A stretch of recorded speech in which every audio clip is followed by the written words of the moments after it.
देला क्योंकि अइले भी कोनो सुख नहीं बा। हे भगवान, मेहर इले भी माई के कोनो सुख ना बा, बुढ़ौती में बासन माजत बा।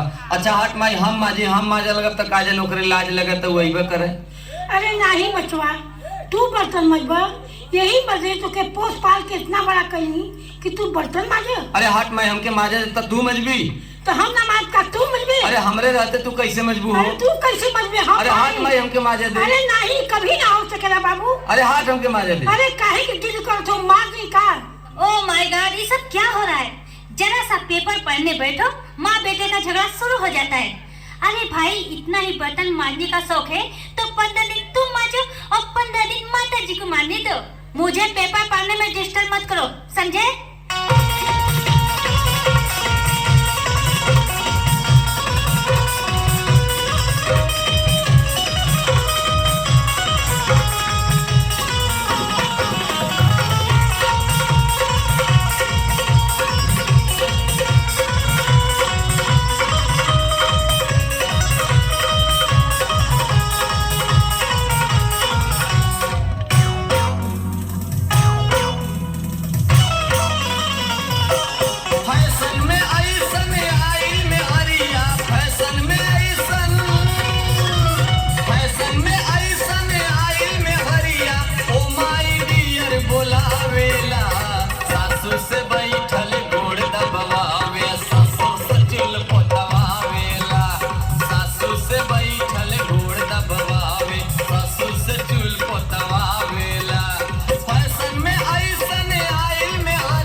सगरा पानी गरम करो, बाबू के आदर सुनावेला।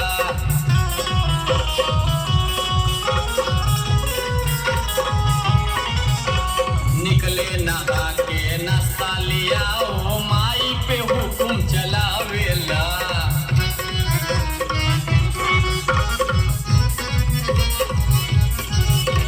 होत भी न सगरा पानी गरम करो, बाबू के आदर सुनावेला।